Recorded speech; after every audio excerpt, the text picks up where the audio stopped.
Bonjour la YouTube World. Nous nous retrouvons aujourd'hui avec une petite vidéo que j'aime particulièrement tourner.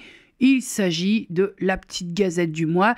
La petite gazette pour ce mois de novembre qui s'est achevé récemment, de cette année 2024. Et qui plus est, ce sera la dernière petite gazette de l'année 2024. Bien évidemment, comme chaque petite gazette du mois, on commence par le point moral du mois, et en l'occurrence, le moral du mois de novembre. Écoutez, j'ai pas grand-chose à vous dire, puisque je trouve que depuis quelque temps, alors forcément avec les aléas, les hauts, les bas d'un être humain lambda, mais je trouve que le moral, la motivation, tout ça, c'est à peu près bien réglé en ce moment.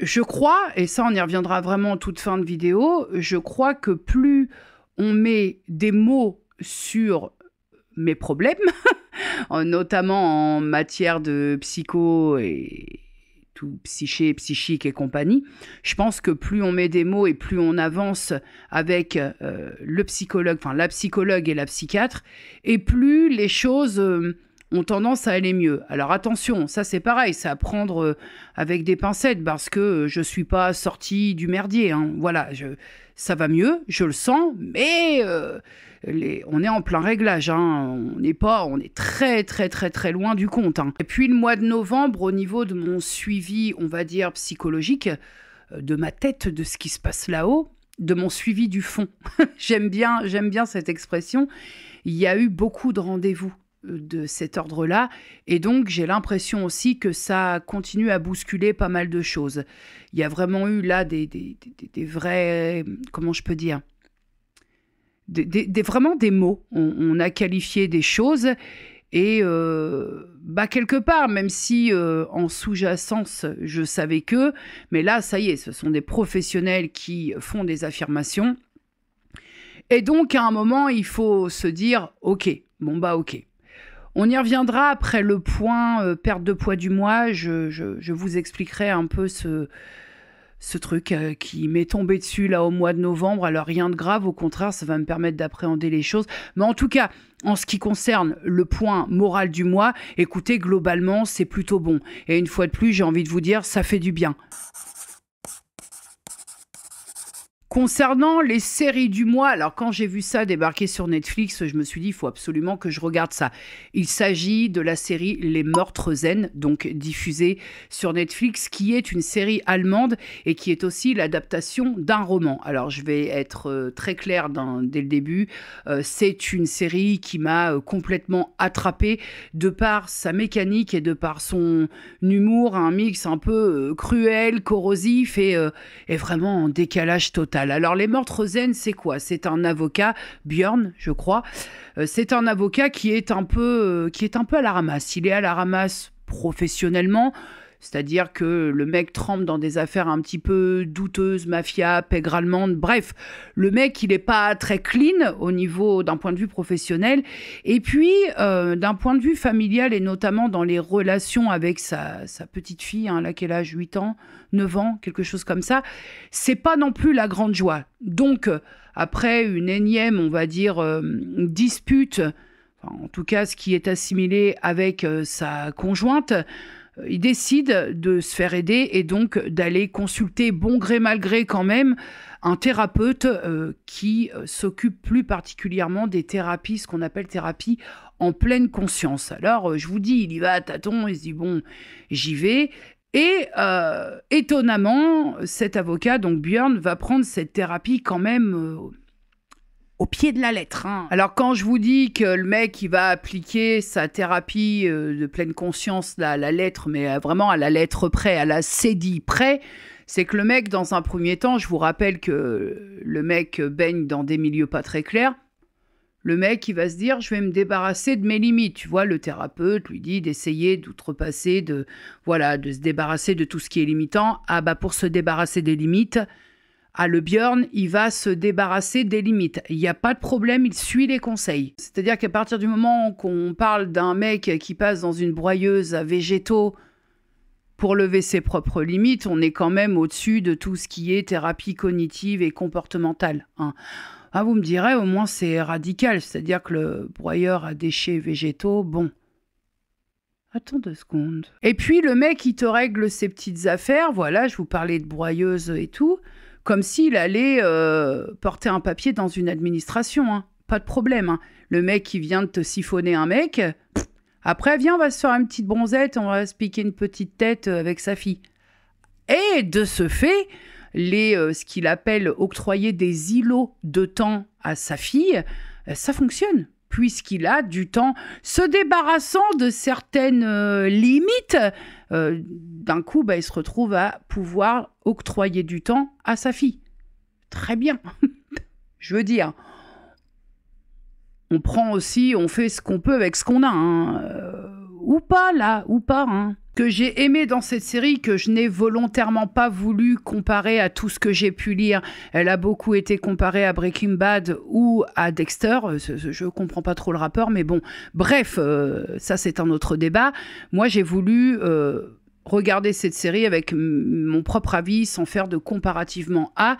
Et moi, ce que j'ai aimé dans cette série, c'est que c'est cette tournure non attendue. On a un avocat qui va pas très bien, ça foire un peu partout dans sa vie professionnelle, familiale, bref, c'est pas l'extase. Il va donc consulter un thérapeute qui est censé l'aider à comprendre certaines choses. Et en fait, lui, il va en faire... il va appliquer les conseils, ça, c'est pas le problème. Mais il va appliquer les conseils à sa sauce. Et en fait, ça te mène quand même, enfin pour ma part, hein, ce que je dis là, évidemment, n'est que mon avis, ça te mène à la conclusion suivante, c'est que finalement, t'auras beau tenter de te faire aider par des thérapeutes quelconques ou quoi aux caisses, si on te donne les clés et que tu sais pas utiliser les clés correctement, finalement, tout ce qui peut s'avérer être dans une idée d'une issue positive peut très vite partir en cacahuète, en fait. Si tu te sers mal des bonnes choses, des bonnes clés qu'on te donne, ça ne sert à rien. On pourra te vendre ce qu'on veut dans les thérapies, les coachings, tout ce qu'on peut croiser. Si tu l'utilises à mauvais escient, c'est foutu d'avance. À la minute où je vous parle, et j'espère tellement qu'ils vont proposer, qu'il y a une saison 2 qui va être proposée, à la minute où je vous parle, Netflix n'a absolument pas confirmé l'arrivée d'une hypothétique saison 2 de Les Meurtres Zen, mais il y a quand même quelques rumeurs qui disent que... c'est des rumeurs, hein, ce ne sont que des rumeurs, qui disent qu'il y aurait bien une deuxième saison sur le feu et qui serait peut-être... adapté d'un second roman, mais toujours dans la même idée. De toute façon, la fin de la saison 1, elle ouvre à une saison 2, parce que si on nous laisse comme ça, comme un pauvre paquet de chips, à même le sol, sans aller plus loin par rapport à la fin, la dernière scène du dernier épisode de la saison 1, je ne comprends pas. Donc j'espère vraiment, parce que j'ai carrément accroché, j'ai aimé vraiment ce mix de... On a de l'humour, mais ça pique, ça grince. C'est un peu les séries en crépi, que quand tu passes la main dessus, ça griffe un peu. J'adore ce... Et effectivement, alors après, moi, j'ai pas voulu être dans le comparativement à, mais il y a vraiment des scènes, vous verrez si vous la regardez ou vous l'avez vu, qui font penser à Dexter. Voilà, vraiment. Mais j'ai pas voulu partir de cet acabit-là, de dire je vais comparer. Non, j'ai pris la série pour ce qu'elle est et j'ai adoré.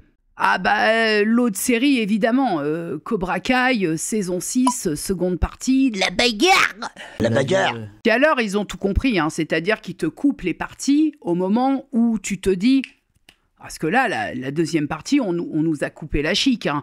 Est-ce que je vais vous faire un topo sur Cobra Kai ? Bon, Cobra Kai, si vous avez vu Karate Kid, les Karate Kid, machin, bon, c'est le côté nostalgie, parce que bon... En toute sincérité, Cobra Kai, même si je suis dedans à donf et que je veux savoir, bon, Cobra Kai, quoi. La bagarre. C'est plus ça, c'est... Parce que c'est vrai qu'après, c'est rigolo, quoi. Je crois que j'aime cette série pour sa nostalgie, de retrouver Daniel San, de comprendre un peu, on revient un peu sur les méandres obscurs de Maître Miyagi, bref, la bagarre des dojos, la bagarre des compétitions, je kiffe. Écoutez, on peut pas avoir que des qualités, hein. On va faire maintenant le point film. Il y en a. Il y en a, à commencer par un film que j'ai regardé qui est diffusé sur Netflix, qui s'appelle Don't Move. Alors, Don't Move, de quoi s'agit-il? On est déjà sur un thriller psychologique. Ouais, on peut appeler ça comme ça, puisque quand même, pour ma part, j'ai retrouvé tout ce que j'aime dans ce type de proposition. Et en fait, nous allons faire la rencontre d'Iris, qui est une femme endeuillée, profondément endeuillée par la perte de son enfant. Et nous, au moment où on rencontre Iris, elle est au bord d'une falaise, d'une montagne. Enfin bref, elle veut se jeter dans le vide, elle veut en finir avec la vie parce qu'elle ne supporte plus sa vie dans l'état actuel des choses, si je puis dire. Sauf qu'elle va croiser, au moment où elle veut en finir avec la vie, elle va croiser le chemin, du moins une personne va croiser le chemin d'Iris, un homme qui va devenir son sauveur et par le biais de paroles rassurantes, réconfortantes, va faire qu'Iris va rétropédaler dans son idée d'en finir avec la vie.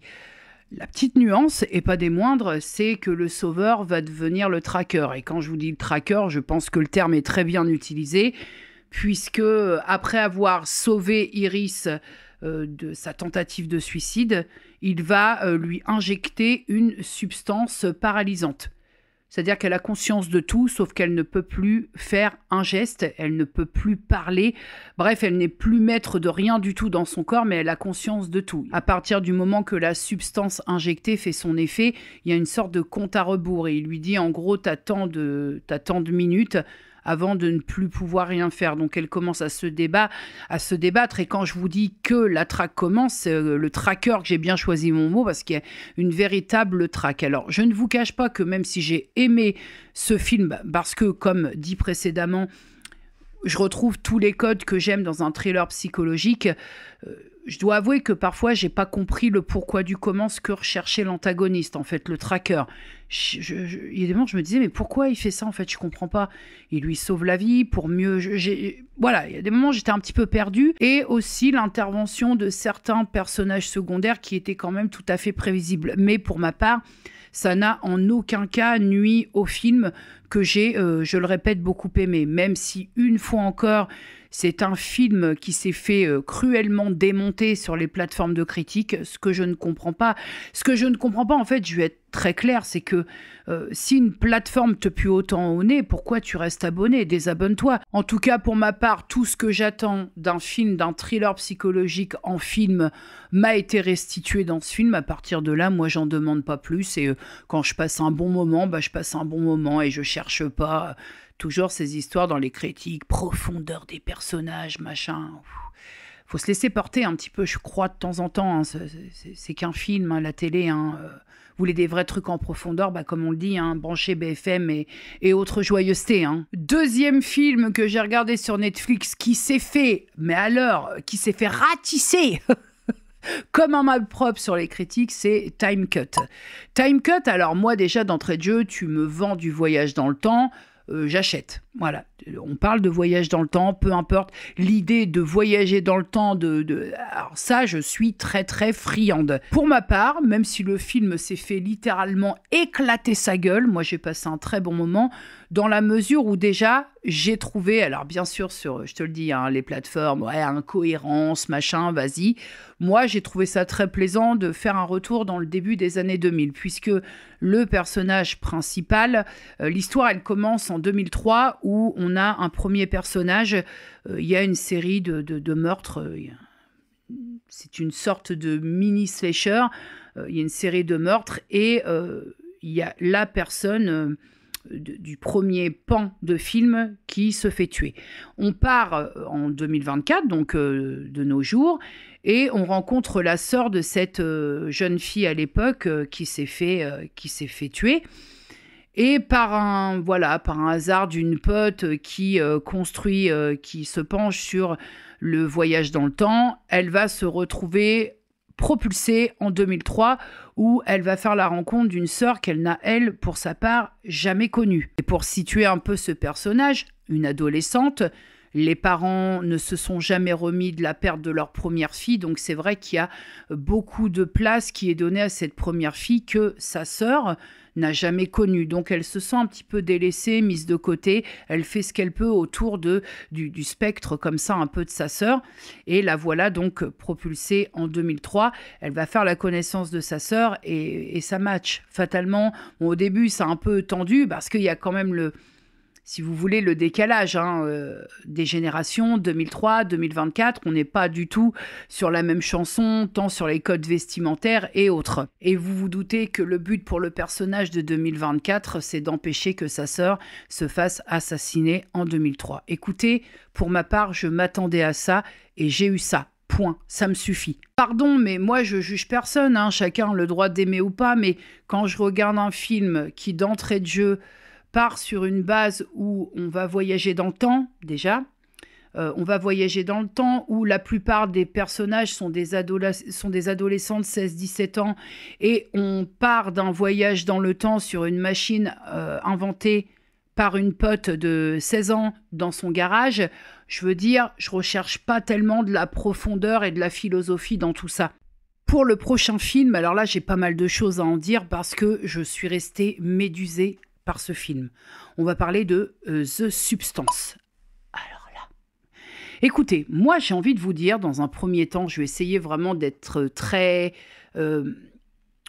honnête dans ce que j'ai envie de dire sur ce film. On a le postulat de base est très bon. C'est-à-dire que déjà, on retrouve Demi Moore, on parle de Demi Moore, donc déjà, on ferme sa gueule, bonjour madame. Demi Moore incarne une femme qui a du mal avec le temps qui passe. Et le message est plutôt, je trouve, plutôt bon dans la mesure où c'est vrai qu'on vit à une époque de... Voilà, dans ce film, on dénonce un peu le jeunisme et on dénonce aussi un petit peu cette quête perpétuelle pour freiner le temps qui passe. Et le temps qui passe pour le personnage qu'incarne Demi Moore pèse très lourd parce que pour elle, ça va être synonyme de perte de son emploi puisqu'elle va être remplacée. Elle travaille en télé, elle fait une émission de sport, elle travaille en télé et effectivement, on lui dit sans trop prendre de gants qu'on préférerait pour l'esthétisme que quelqu'un de plus jeune la remplace, ce qu'elle vit très très mal et personnellement, en tant que femme, j'ai tendance à comprendre un petit peu, même si je n'ai pas ces... Comment dirais-je, j'ai pas ce problème. Le temps qui passe, il passe. Alors, on fait ce qu'on peut en surface, mais ça s'arrêtera là pour moi. Donc, à un moment, tout va se casser la gueule. J'en suis bien conscient. Donc, j'ai pas cette problématique-là. Et en même temps, je ne suis pas Demi Moore. Donc, ça va bien se passer. Et puis, un petit pépin de santé fait qu'elle va faire la rencontre de quelqu'un qui va lui chuchoter à demi-mot qu'il y a une solution miracle aux soucis qu'elle rencontre actuellement. Donc, bon, au début, on est un peu... Qu'est-ce que c'est? De quoi c'est? Très, très première partie où j'étais très curieuse et je me suis dit, c'est quoi le truc? Tu vois, vraiment, t'es happé complètement par cette première partie de film. Au début, le personnage de Demi Moore ne veut rien entendre. Et puis, autre événement faisant, elle va donc appeler le numéro sur cette fameuse carte qu'on lui a tendue et elle va avoir tout un cursus à faire pour récupérer la substance. Donc c'est un parcours pour récupérer cette fameuse substance qu'elle va finir par ingérer, est-ce que c'est le terme, s'injecter, ingérer, je ne sais pas trop. Bref, elle va céder, si je puis dire, à la tentation. Alors après, forcément, avoir pris la substance, tout va très vite. Tout va très vite. En tout cas, moi, j'ai été très partagée entre le fait de dire « qu'est-ce que c'est que cette histoire ?» et de continuer à être à fond dedans parce que je voulais comprendre. Je m'attendais pas à ça. Je m'attendais... J'étais très loin du compte. Je peux pas vous en dire plus, sinon là, je rentre dans le spoil pur et dur. Mais disons que, globalement, j'ai une première partie où je suis à fond, où je trouve, comme je vous le disais, que le postulat de base est formidable.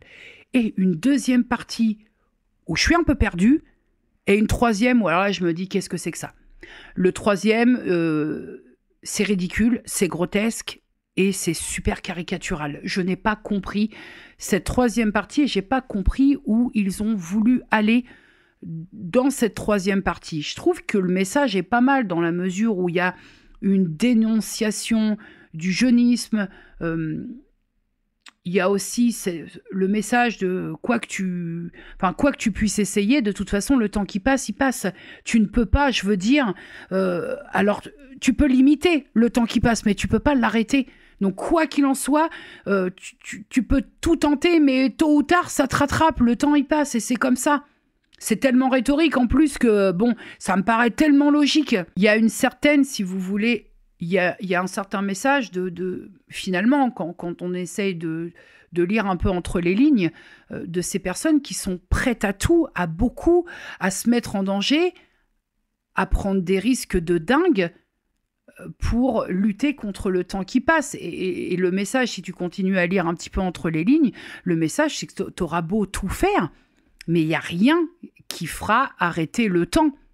Enfin, quand même, là, je veux dire, on a vraiment pour moi, ce message-là, il clignote. Hein. Tu peux aller dans des méandres obscurs, tu n'arrêteras pas le temps. Ce qui est vraiment ultra dommageable au film, c'est que tu ressors de ce film et tu te dis, mais...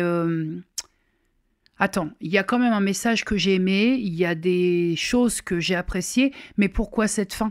Ils ne savaient pas quoi proposer, ils se sont dit, tiens, on va partir sur un truc bien gore, bien dégueulasse, grotesque, inadapté, hyper caricatural, tu comprends pas. Voilà, c'est hyper dommageable pour le film, vraiment, parce que j'ai été attrapée, puis qu'est-ce que c'est ? Vraiment cette impression-là. C'est bien l'une des premières fois où, sur ce film, j'ai envie de vous dire, j'ai aimé et j'ai pas aimé. C'est-à-dire qu'on a un début, une idée de base, un postulat qui part sur les chapeaux de roue. L'idée est pour moi très ingénieuse, le message est chouette, et ça finit en eau de boudin. Je comprends pas, ça aurait pu être tellement quelque chose de super bien ficelé si c'était un peu logique et adapté au niveau de la deuxième et la troisième partie. Je n'ai pas compris. En tout cas, peut-être que c'est moi qui n'ai pas compris sur quoi on souhaitait aller. Mais moi, la fin, la dernière partie, je ne sais pas. Le flop du mois, j'avais tellement d'attentes, ce truc pèse 3 tonnes, j'avais tellement d'attentes. Alors, je vais vous la montrer vite fait, bien fait, mais après, elle va retourner où elle doit retourner.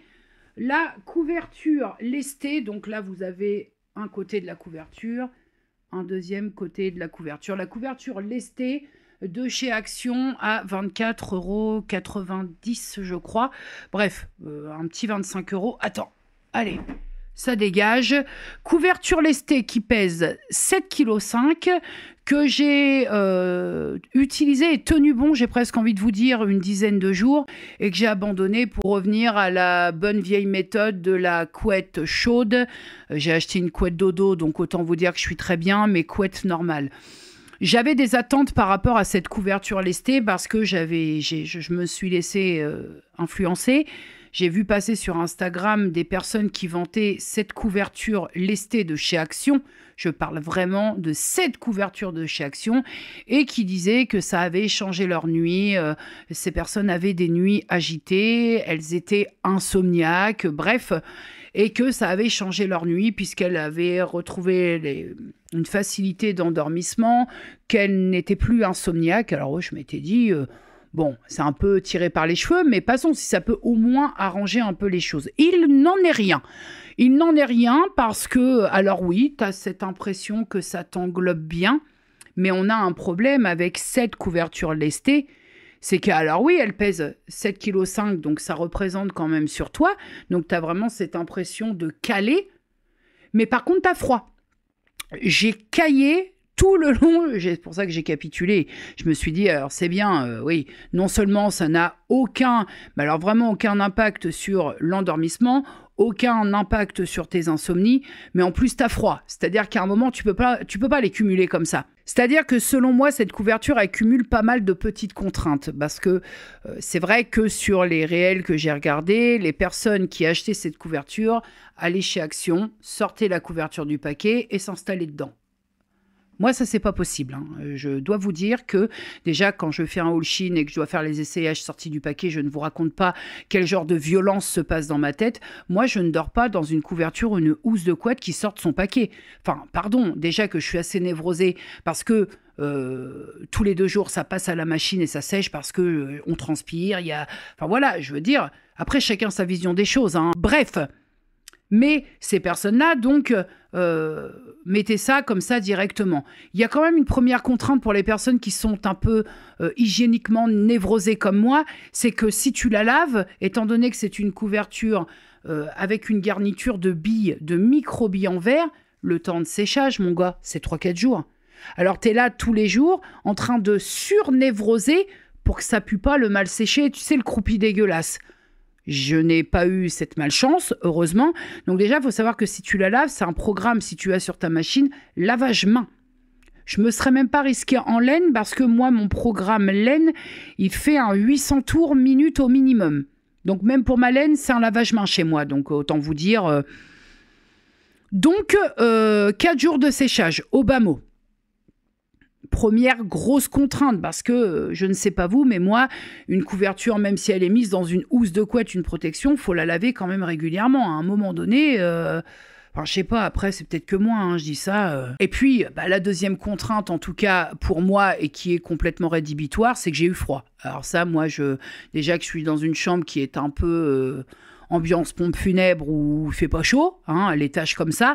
Donc là, non, il n'est pas question d'avoir froid la nuit, ça, c'est pas possible parce que finalement, ça t'empêche de dormir. Quand tu cailles et que tu n'arrives pas à réchauffer, on dit qu'il faut un minimum de fraîcheur dans une chambre pour faciliter l'endormissement, mais pour moi, il y a quand même une petite limite. Les bonnes questions à se poser pour l'achat d'une couverture couette lestée, déjà, j'ai presque envie de dire, est-ce que le prix fait la différence? C'est-à-dire, est-ce que si j'étais partie sur une idée d'une marque, de quelque chose d'un peu plus cher, est-ce que finalement, c'est pas le fait qu'elle soit chez Action à petit prix, parce que pour une couverture lestée, on est vraiment sur un très petit prix.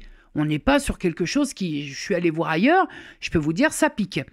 Et la deuxième question qui me semble évidente, finalement, est-ce que c'est un produit qui me correspond? Est-ce que ce poids comme ça sur soi, est-ce que à moi, ça me correspond? Pour ma part, je crois que non. Voilà, t'as l'impression d'avoir un... Et elle fait que 7,5 kg. Hein. J'ai vu des couettes à 13 kg, 17 kg. Bon, écoutez, pour moi, je pense que c'est pas fait pour moi. Il n'y a eu aucune amélioration en termes de qualité de sommeil, en termes d'endormissement. Donc, pour moi, c'est un échec pur et simple et c'est donc le flop du mois. Cette couverture lestée de chez Action à 24,90 €. Passons au bilan perte de poids pour ce mois de novembre. Et pour ce faire, je me munis de mon carnet, mon journal de bord, hein, parce que je note tout vraiment mois par mois. Donc, nous allons faire un point. Je vais chausser les lunettes parce que, pardon pour les retours reflets lumière dans les lunettes, mais il faut quand même que j'y vois quelque chose. Donc, pour ce mois de novembre 2024, on a déjà, je vous fais le point sur tout ce que s'est passé pour le mois de novembre. On a déjà une supplémentation qui a été mise en route en tardiféron, en magnésium et en vitamine D, puisque à la relecture, enfin, quand le médecin chargé de ça a lu mes résultats de prise de sang, on a capté une carence en fer, pas piqué des hannetons. Donc, mise en place de cette supplémentation-là, sachant qu'avec le tardiféron, ça me semble un peu compliqué, c'est par phase en fait. J'ai eu des sortes de petits malaises, de vertiges. Le matin, je suis nauséeuse, enfin bref. Donc, le dernier médecin que j'ai vu au CSO m'a dit que c'était tout à fait normal compte tenu de la carence en fer, fallait le temps que le taux se régule, bref.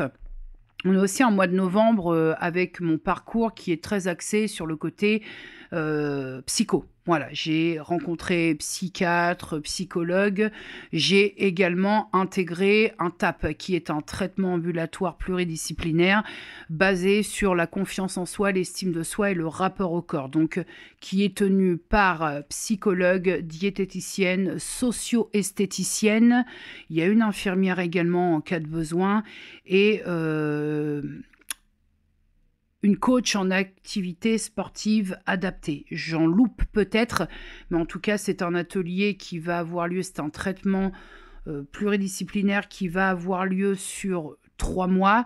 Hors vacances scolaires, il n'y aura pas de séance durant les vacances scolaires, mais j'en ai jusque fin mars en gros. Et à l'issue de cet atelier, de ce TAP, je devrais avoir gagné en estime de soi, en confiance en soi et rapport au corps. Alors, je vous en dis pas plus parce que j'en parle un petit peu dans le vlog pour dimanche, si j'arrive à le mettre en ligne compte tenu que je n'ai plus d'internet.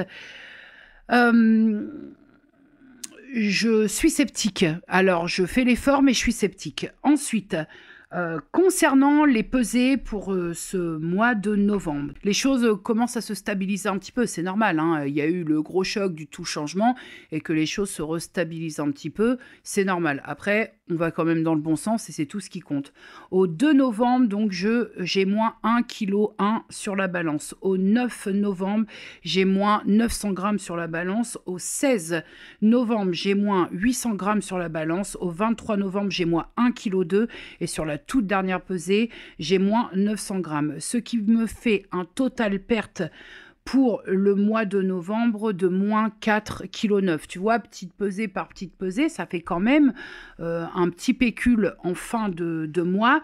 Et donc, je pèse actuellement 111 kg 200. Ah bah, on avance, hein, doucement, mais on avance. Donc, la perte totale de poids à compter de mes premiers pas dans le CSO, donc mi-avril, à fin novembre, donc 30 novembre, j'ai moins 19 kg 600, ce qui est pour ma part, je ne vous cache pas, extraordinaire. Alors, extraordinaire parce que je suis contente de cette descente, je le sens dans tout. Par exemple, ce pull que j'ai essayé il n'y a pas si longtemps, vous savez, le pull noir dans une revue Chine qui était fendu sur le côté et je vous disais, on verra ça dans quelques temps parce que je le trouve un peu étriqué. Bon, bah là, il n'est plus du tout étriqué. Je le vois vraiment, là, ça commence à se voir sur les vêtements. Il y a beaucoup de ventes que je dois faire parce que toutes mes robes pulls, tout ça, tout est trop grand. Donc, ça ne va pas. Ça fait des cols qui tombent au niveau des épaules. Ça va pas. Bref, là, je commence à voir quand même qu'il y a de l'amélioration. Je vous disais que pour moi, c'est extraordinaire parce que c'est mes attentes. La perte de poids, c'est ma seule attente. Même si on creuse, on travaille le fond, mais quand même, moi, mon attente, c'est quand même que mon corps change. Mais après, il n'y a rien d'extraordinaire, je le répète, j'ai tout changé. Tous les jours, je me casse le cul, il y a des efforts au quotidien. Donc, l'extraordinaire, pour moi, si vous voulez, c'est quand il arrive des choses et qu'on ne fait rien pour. Moi, je travaille tous les jours au quotidien. Je prends sur moi parfois pour... Comment dire ça? Il y a des jours où j'ai envie de dire un grand merde, ça suffit, j'en ai marre.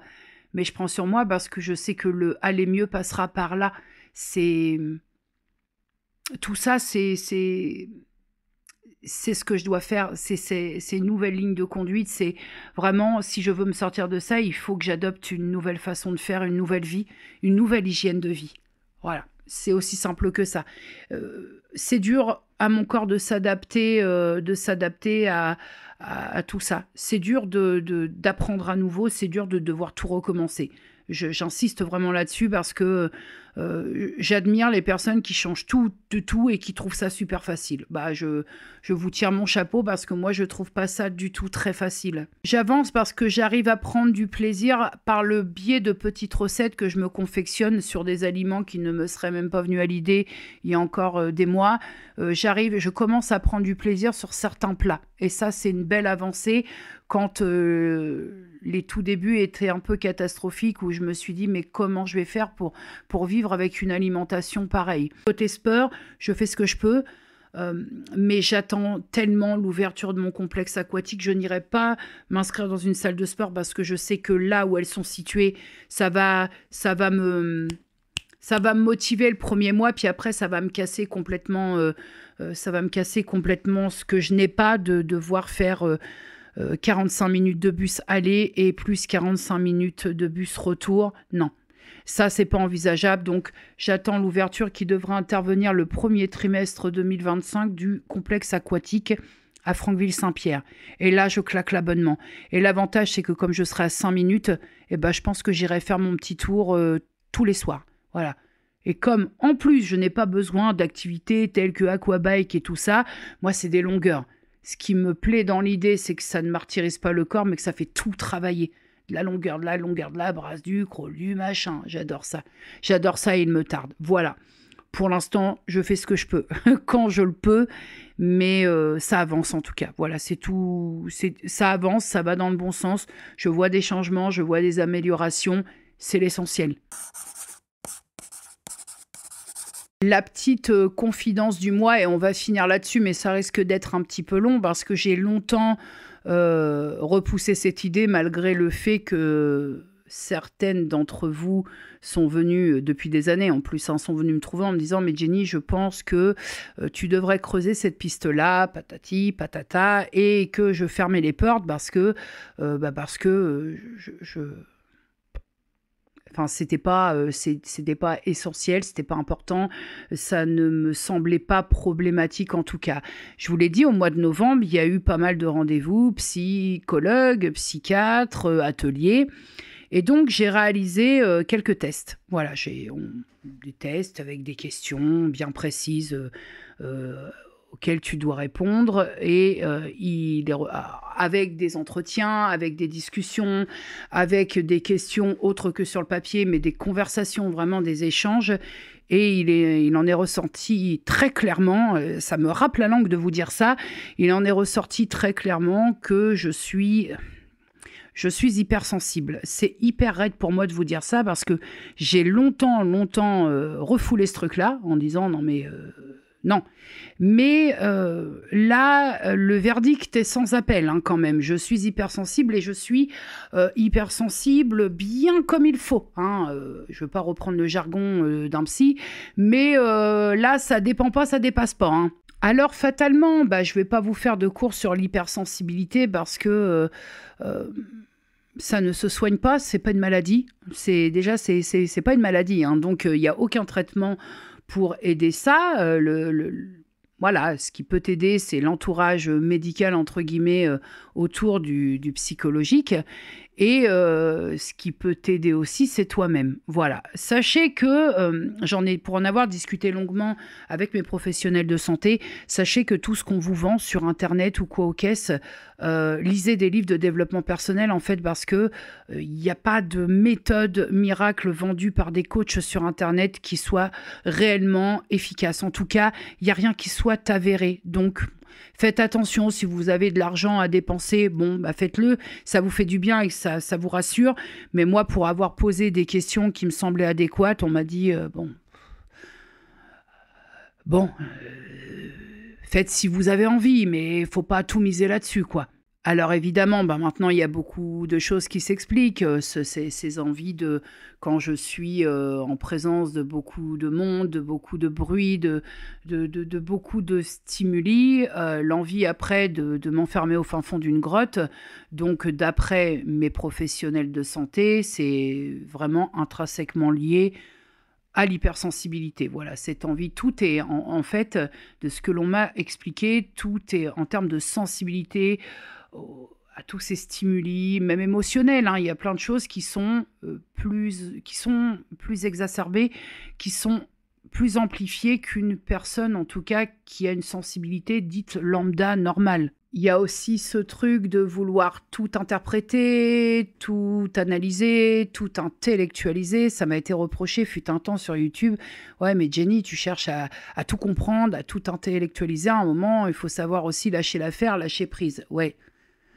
Maintenant, je comprends pourquoi ça m'est très difficile quand je suis face à quelque chose que je ne comprends pas, parce que pour moi, c'est très logique et je ne comprends pas qu'on ne puisse pas avoir cette même logique. C'est lié à ça aussi. En fait, souvent, je suis confrontée à ça. Pour moi, il y a des choses de la vie qui sont logiques. C'est logique de faire comme ça ou c'est pas logique de faire comme ça ne se fait pas. Et pourtant... mes semblables font ça et je suis un peu dans une impasse où je me dis mais comment on peut ne pas comprendre que ça c'est non. Tu vois, je suis encore été confrontée à ça très récemment, j'en ai débattu sur Instagram. Je ne comprends pas qu'il y ait des personnes qui n'arrivent pas à se mettre de limites quand c'est trop intrusif, quand là ça dépasse.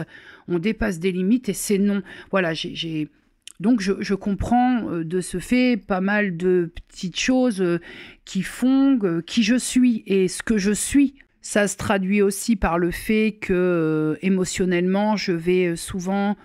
alors c'est tout ou rien en fait, c'est ce qui m'a été expliqué, c'est tout ou rien où je vais surréagir.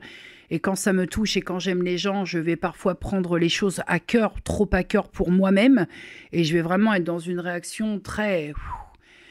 où il va y avoir un manque, justement un manque, et je le ressens de ce fait par ce détachement que je peux avoir quand on n'est pas dans ce que moi je qualifie de vraie vie. Voilà. On a beaucoup parlé de ça puisque les professionnels de santé qui me suivent ont connaissance que je travaille, je propose du contenu. Et voilà, on a eu cette discussion-là du fait que quand je connais les gens dans ce que j'appelle la vraie vie, j'ai cet attachement et je peux prendre les choses très à cœur. Par contre, pour le virtuel, pour moi, c'est complètement autre chose. La psychologue m'a demandé si moi-même, j'avais pas creusé cette piste-là toute seule, tu sais, en évaluation moi-même, en m'auto-évaluant. Je lui ai dit, alors moi, je vous cache pas qu'on m'a souvent dit de creuser cette piste, mais je m'y refusais parce que... le problème aujourd'hui, en fait, je vais dire une de mes vérités, c'est qu'aujourd'hui, quand tu parles de certaines choses, c'est pour ça que je rechigne un petit peu à parler du côté psychique, suivi psy, santé mentale, parce que quand tu dis certaines choses, il y a des gens bien pensants qui vont te dire « Ouais, mais c'est un effet de mode. » Non, parce qu'en fait, sachez qu'être hypersensible, ça n'a rien d'un effet de mode. Je ne suis pas heureuse d'apprendre que je fais partie du voyage parce que c'est juste en fait au quotidien hyper casse-couille. C'est hyper casse-couille que tu fasses un théorème de Thalès et de Pythagore sur un paquet de pâtes. C'est hyper casse-couille de prendre des choses à cœur qui pourtant ne te concernent pas. Je veux dire, alors pour tes proches, c'est ouais, t'as du cœur, t'as une bonne âme, t'es gentil, mais en fait tu te tortures. Voilà. Et d'entendre quelqu'un qui va arriver là comme un poil de huc sur une soupe et te dire « Ouais, mais c'est un effet de mode, tout le monde est hypersensible, t'es juste hyper conne en fait. » Bah non, parce que je préférais n'être qu'hyper conne. C'est assez simple d'être hyper conne, t'es conne, t'es conne. Voilà, il n'y a rien à côté. Sauf que là, c'est un petit peu plus compliqué, l'hypersensibilité, que juste être con. Tu vois, c'est un petit peu les levels sont au-dessus. Il y a aussi un pan de discussion qu'on a eu et qui a fini par achever les professionnels qui me suivent. C'est mon rapport à la solitude. Bon, bah alors là, quand je leur ai répondu comme ça, du brûle-pourpoint tac au tac, ils m'ont dit, bon, voilà, le besoin de se recentrer, de s'isoler, ce besoin de solitude salvateur, on m'a demandé combien de temps je pouvais rester toute seule au maximum. Bah, j'ai dit, écoutez, on est un peu sur de l'indéterminé, quoi. C'est-à-dire que moi, d'être toute seule avec moi-même, ça me gêne pas. J'ai toujours, en fait, je trouve toujours quelque chose de bon dans la solitude, à partir du moment que pour moi, on n'a jamais parlé d'isolement. Moi, il n'y a pas d'isolement. Hein. Je suis toute seule avec moi, je ne suis pas isolée. Hein. Étant donné qu'on est peut-être 3-4 dans ma tête, on est une discothèque. Il n'y a pas de problème. Il y a des tout petits tips comme ça, ou quand tu es hypersensible, si tu n'y prends pas qu'à, tu n'y penses pas, mais l'hypersensible a cette particularité de mettre 8 ans à se remettre d'un événement. Je parle de trucs à la con. Je parle pas de quand c'est coupé, je parle pas de relationnel. J'ai pas de problème avec ça, mais pour des situations. Par exemple, ce qui m'a été dit, c'est que une personne hypersensible est plus à même de faire un deuil compliqué, un deuil pathologique, que quelqu'un qui n'a pas ce trait d'hypersensibilité. Par contre, ce que je tiens à souligner vraiment, parce qu'on a tendance à mettre ça dans le même panier, alors après, ce ne sont pas mes propos, moi, vous vous doutez bien que je n'ai pas les compétences, je ne fais que rapporter ce qu'on m'a dit, mais il faut bien différencier. Je suis hypersensible, par contre, je n'ai pas de TDAH. C'est deux choses bien quand même, même si on a tendance à entendre moi le TDAH, je ne suis pas concernée. Je trouve important de préciser ça parce que il peut, dans le cas de TDAH, il peut y avoir une prise en charge médicamenteuse que vous n'aurez pas pour l'hypersensibilité. L'hypersensibilité, quelles sont les clés, en tout cas les petites clés, parce qu'il n'y a pas de solution miracle.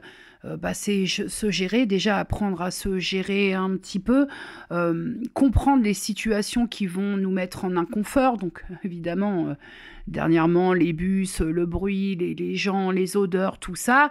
Et essayer si on doit se mettre dans ces situations-là, essayer de se mettre dans ces situations-là les jours où on se sent le mieux. Alors, évidemment, tout ça, c'est qu'un concours de circonstances, hein. Effectivement, les exercices de relaxation, la respiration, la cohérence cardiaque, ça, on m'a dit, c'est très important. Ça peut vraiment vous aider.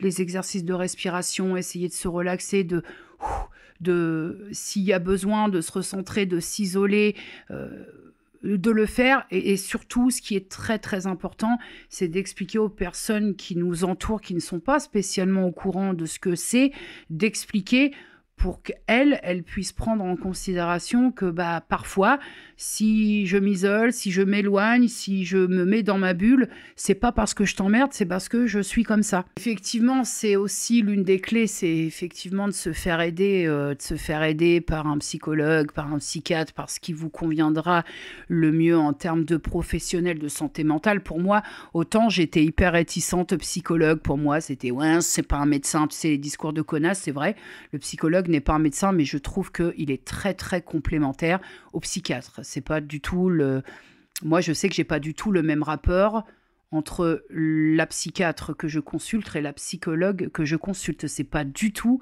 les mêmes entretiens, c'est pas du tout les mêmes séances, et je trouve que c'est très complémentaire. En tout cas, dans le parcours que je suis, je trouve que l'un m'aide autant que l'autre et son contraire. Après, il s'agit aussi de... je pense qu'il y a aussi ce truc, je réfléchissais un peu à tout ça, mais il y a ce truc de savoir où sont ses limites. Parce que souvent on me dit, ouais, c'est pour ça que le truc du casanier, on est revenu un peu dessus par le biais de tout ça. Comme très vite la psychologue s'est dit, il y a un petit soupçon là d'hypersensibilité, donc attention, on va reparler un petit peu de cet aspect casanier parce que vous êtes peut-être casanière pour ces raisons-là. Et là, pour ce fait-là, c'est encore différent. En fait, l'hypersensibilité, c'est ça. C'est que pour comprendre, faire un schéma assez simple, c'est pour que tout ce qui concerne les stimulations, quelles qu'elles soient, c'est que parfois, on passe en mode surcharge. Et à un moment, quand tu es en mode surcharge, il faut que ça décharge. Et parfois, ça décharge, ou pram, ça tombe et tu chiales, et voilà, et ça passe par des petits moments d'angoisse qui sont assez désagréables pour les autres, parce que, je vais vous redonner une situation, quand je vous dis que tu mets 2 ans à t'en remettre, mais je vais vous donner, par exemple, une situation qui m'a fait cogiter longtemps. Quand je suis allée chez Gwen et Samy et qu'on a passé un week-end avec Hello à Amiens et que suppression du train, panique à bord, et ma seule façon de décharger cette surcharge d'un coup, ça a été de pleurer. Vraiment de pleurer parce que je voyais pas quoi d'autre pour décharger. Alors pour quelqu'un qui se dit, mais bordel, Jenny, c'est qu'un train. Même moi, je me le suis dit, mais c'est qu'un train. Pourquoi tu te mets dans des états comme ça? Sauf qu'il faut savoir que tu contrôles pas. En fait, c'est ça. C'est là où j'ai du mal à entendre ce discours de « ouais, ça c'est un effet de mode ». Parce qu'en fait, on s'en passerait tellement de l'effet de mode, je vous assure, que je ne peux pas, c'est pas audible pour moi ce truc-là. C'est une mise en place de choses personnelles, aiguillées, aidées par mes professionnels de santé, mais là encore autre chose. Voilà. Alors, et je me fais aux idées. C'est-à-dire que, enfin, je voulais qu'on mette des mots sur mes mots. On met des mots sur mes mots, ça me permet d'avancer, mais je vous avoue que c'est pas toujours évident. Bon, j'ai réussi à comprendre enfin que l'obésité, c'était une maladie. Je travaille sur le fait de chasser la colère et la culpabilité que j'éprouve, la colère contre moi-même d'en être arrivé là et d'attendre d'en être arrivé là, la culpabilité parce que je pars d'un principe très simple que si je suis dans cet état-là et que je suis grosse à en péter des portes, c'est à cause de moi. Oui, mais pas que. Et encore que quand je dis oui, mais pas que, on me dit Bon, pour l'instant, ça se travaille, hein. On ne peut pas tout faire. On ne peut pas mener tous les combats. C'est pas possible. Donc, assimiler que l'obésité, c'est une maladie, assimiler que j'ai un trouble du comportement alimentaire, ça, c'est pareil. Pour moi, non, j'étais gros, je bouffe, basta. troubles du comportement alimentaire, j'étais si loin. Et là, bram, dernière petite nouvelle, vous êtes hypersensible et pas qu'un petit peu. Bon, faut avancer avec ça. C'est pas facile parce que tu prends conscience quand même que... moi, je prends conscience que j'ai perdu des années, en fait. J'ai perdu des années à m'entêter à ne pas vouloir comprendre, à m'entêter à ne pas vouloir me faire aider. J'en suis arrivée à un point de non-retour où vraiment c'était problématique et cet état pondéral et psychique commençait vraiment à me poser problème, mais j'ai perdu du temps. Alors, il n'y a jamais rien qui soit perdu, mais quand même, le temps, il ne se rattrape pas. Donc, c'est en ça, si tu veux, que je dois travailler un peu cette colère et cette culpabilité parce que je me dis, merde, à côté de quoi je suis passée à cause de ça, à cause de moi. Et là, la culpabilité va être très raide à virer. Ça ira mieux, le temps, l'avancée, mais c'est vrai que on commence déjà à mettre des mots sur toutes mes problématiques. Et ça, je vous dis, hein, vraiment, mais vraiment... chacun fera bien ce qu'il voudra, mais je pense que la clé de certaines choses, de certains mots dont on souffre, ça passe par là-haut. Si seulement j'avais pu avoir cette prise de conscience-là avant, j'aurais gagné tellement de temps. C'est ça le plus regrettable en fait. J'ai perdu du temps. Mais bon, maintenant ça va aller. Ça va aller. Bien écoutez, ma petite YouTube Worlds, c'est tout. Et je vais continuer à me battre avec Free pour essayer d'avoir un technicien qui vient avant. Essayer de vous partager ça en partage de connexion, mais j'y arrive pas. Bref, j'espère que vous aurez néanmoins passé un très bon moment avec moi. J'adore tourner cette vidéo, vraiment. J'ai de très bons retours sur cette vidéo. Vous aimez bien apparemment et ça me fait plaisir. En attendant, prenez soin de vous, prenez soin des gens que vous aimez. Dites-leur que vous les aimez. J'ai très envie de vous dire à dimanche, mais le problème, c'est que ça dépendra de Free. Free, Box, HS et Free, rendez-vous dans 4 jours. Le technicien. Voilà, donc peut-être à dimanche. Des bisous.